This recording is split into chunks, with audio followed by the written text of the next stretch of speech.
ഊർങ്ങാട്ടിരിയിൽ കിണറ്റിൽ നിന്ന് രക്ഷപ്പെടുത്തിയ കാട്ടിലേക്ക് തുരത്തിയ കൊമ്പൻ തിരിച്ചു വരാതിരിക്കാൻ നടപടി ശക്തമാക്കി വനംവകുപ്പ്. വനാതിർത്തിയിൽ വാച്ചർമാരെ നിയോഗിച്ചു. ആന കാടിറങ്ങാതിരിക്കാൻ പ്രദേശത്ത് കുങ്കിയാനകളുടെ നിരീക്ഷണവും ഏർപ്പെടുത്തി. MS അനീഷ് കുമാർ ചേരുന്നു. അനീഷ്, വിശദാംശങ്ങളിലേക്ക്.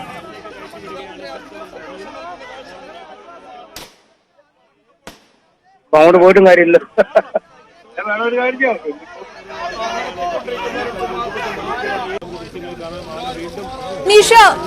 അനീഷ്, വിശദാംശങ്ങൾ എന്താണ് സംഭവിക്കുന്നത് ഇപ്പോ?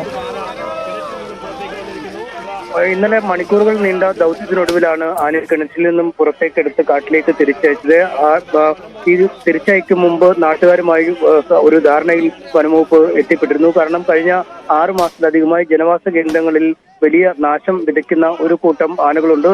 അതിൽ ഉൾപ്പെട്ട ഒരു കൊമ്പനാണ് ഇന്നലെ കിണറ്റിൽ വീണ്. സ്ഥിരമായി ഈ മേഖലകളിൽ ഈ കൊമ്പൻ എത്തുകയും ചെയ്തു എന്ന് പറഞ്ഞു. അതുകൊണ്ട് കാട്ടിലേക്ക് വിട്ടാലും തിരിച്ച് ജനവാസ മേഖലകളിലേക്ക് ഈ കൊമ്പൻ എത്തുന്നതിനുള്ള സാധ്യതകൾ തന്നെയാണ് നാട്ടുകാർ ചൂണ്ടിക്കാട്ടിയത്. അതുകൊണ്ട് തന്നെ ഇക്കാര്യത്തിൽ ഒരു ഉറപ്പ് ലഭിക്കാതെ ദൗത്യം നടത്താൻ അനുവദിക്കില്ല എന്നാണ് നാട്ടുകാർ പറഞ്ഞത്. പിന്നീട് വലിയ ഒത്തുതീർപ്പ് ചർച്ചകൾക്കൊടുവിലാണ് അവർ ഈ ദൗത്യത്തിന് അനുമതി നൽകിയത്. ഇതിന്റെ അടിസ്ഥാനത്തിൽ ഇന്നലെ കാട്ടിലേക്ക് ഈ ആനയെ പറഞ്ഞ് അയച്ച ആ സമയം മുതൽ വനപാലകർ വന അതിർത്തിയിൽ കാവൽ നിൽക്കുന്നുണ്ട്. അതിനുശേഷമാണ് കുങ്കിയാനകളെ സ്ഥലത്ത് എത്തിച്ചിരിക്കുന്നത്. വനാതിർത്തിയിൽ കുങ്കിയാനകളും ഇനി നിലയുറപ്പിക്കും. പുറത്തേക്ക് അതിർത്തി വിട്ട് പുറത്തേക്ക് വരാൻ ഈ ആനകൾ ശ്രമിച്ചാൽ കുങ്കിയാനകൾ ഈ ആനകളെ കാട്ടിനകത്തേക്ക് തന്നെ തുരത്തി ഓടിക്കുന്നതിനുള്ള ഒരു നീക്കമാണ് നടത്തുന്നത്. ഒപ്പം ഈ സ്ഥലത്തിന്റെ ഉടമയ്ക്ക് 1 ലക്ഷം രൂപ നഷ്ടപരിഹാരവും നൽകാൻ സർക്കാർ ധാരണയായിരുന്നു.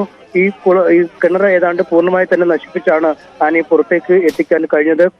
കിണറിന് വലിയ നാശനഷ്ടം സംഭവിക്കുകയും ചെയ്തിരുന്നു. എന്തായാലും അതിന്റെ നടപടിക്രമങ്ങളും പുരോഗമിക്കുകയാണ്. നിലവിൽ ഏറ്റവും വലിയ ജാഗ്രത കാട്ടുന്നത് കാട്ടിലേക്ക് പോയ ആന വീണ്ടും ജലം തേടിയോ അല്ലെങ്കിൽ ഭക്ഷണം തേടിയോ പുറത്തേക്ക് വരുന്നത് തടയുന്നതിനുള്ള ആ ശ്രമങ്ങൾ തന്നെയാണ്. അപർണ, നാട്ടുകാരുടെ ആശങ്ക പക്ഷെ അവസാനിച്ചിട്ടില്ല എന്ന് വേണമല്ലോ മനസ്സിലാക്കാൻ. ഇപ്പോൾ ഈ ഇത്രയും കാര്യങ്ങൾ ജാഗ്രതയോടുകൂടി നടപ്പാക്കുമ്പോൾ അതിൽ തൃപ്തരാണോ ജനം?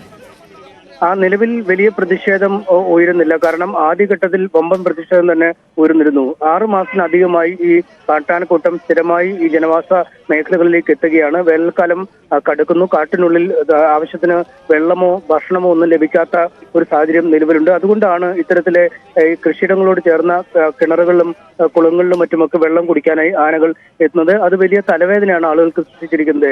കൃഷിയിടത്തിൽ വലിയ നാശനഷ്ടം വിതയ്ക്കുകയും ചെയ്തിരുന്നു. അതുകൊണ്ട് ഈ ആന ഈ മേഖലകളിൽ തന്നെയാണ് കഴിഞ്ഞ ഏതാനും മാസങ്ങളായി ചുറ്റിത്തിരിയുന്നത്. വീണ്ടും അതുകൊണ്ട് തന്നെ തിരിച്ചെത്താനുള്ള ഒരു സാധ്യതയാണ് അവർ പ്രവചിക്കുന്നത്. ഒപ്പം ഈ ആന ഒറ്റപ്പെട്ട് ഈ കിണറിൽ കുടുങ്ങിയപ്പോൾ മറ്റ് ആനകൾ ഒരുപക്ഷെ കൂട്ടമായി പുറത്തേക്ക് വരാനുള്ള സാധ്യതകളും ഇന്നലെ ഉയർന്നു വന്നിരുന്നു. പക്ഷേ ഈ വലിയ ജനക്കൂട്ടമൊക്കെ ഈ മേഖലകളിൽ കണ്ടുകൊണ്ടായിരിക്കാം ആനക്കൂട്ടങ്ങൾ എത്താത്ത ഒരു സാഹചര്യം നിലവിലുണ്ടായിരുന്നു. നിലവിൽ എന്തായാലും സ്ഥിതിഗതികൾ നിയന്ത്രണ വിധേയമാണ്. കാട്ടിലേക്ക് വിട്ട ആന കാട്ടിനുള്ളിൽ തന്നെ ഉണ്ട് എന്നാണ് വിലയിരുത്തുന്നത്. പുറത്ത് വനപാലക സംഘം ഇന്നലെ ആനയെ കയറ്റിവിട്ട സമയം മുതൽ അതിർത്തിയിൽ കാവൽ നിൽക്കുന്നു. ഇപ്പോൾ കുങ്കിയാനകളെ കൂടെ സ്ഥലത്തെത്തിച്ചിരിക്കുന്നു. എങ്കിലും ജനങ്ങളുടെ ഒരു ആശങ്ക അവസാനിക്കുന്നില്ല. ഏറ്റവും കരണീയമായ മാർഗം ഈ ജനവാസ കേന്ദ്രങ്ങളെയും വനമേഖലയും തമ്മിൽ വേർതിരിക്കുന്ന ഇടങ്ങളിൽ വൈദ്യുത വേലികൾ നിർമ്മിക്കണമെന്ന ആവശ്യമാണ്. നേരത്തെ തന്നെ ഇതിനുള്ള നിർദ്ദേശങ്ങൾ വന്നു എങ്കിൽ പോലും പണം അനുവദിക്കാത്തതും കരാറുകാർക്ക് കൃത്യമായി തുക കൈമാറാത്തതുമാണ് പ്രശ്നമെന്ന് ചൂണ്ടിക്കാണിക്കപ്പെട്ടിരുന്നു. ഇക്കാര്യത്തിലും ഒരു കൃത്യമായ സമയബന്ധിതമായ നടപടികൾ കൈക്കൊള്ളാം എന്ന് ജില്ലാ കളക്ടർ തന്നെ ഉറപ്പ് നൽകുകയും ചെയ്തു. ഇത്തരം കാര്യങ്ങൾ കൂടി ഈ താൽക്കാലിക സംവിധാനങ്ങൾക്കപ്പുറം സ്ഥിരമായി വന്യജീവി ശല്യം തടയുന്നതിനുള്ള സംവിധാനങ്ങൾ കൂടി ചെയ്യാം എന്നാണ് ഇന്നലെ നാട്ടുകാർക്ക് റവന്യൂ അധികൃതരും വനം വകുപ്പ് ഉദ്യോഗസ്ഥരും ഉറപ്പ് നൽകിയത്. MS അനീഷ് കുമാർ വിവരങ്ങൾ നൽകി.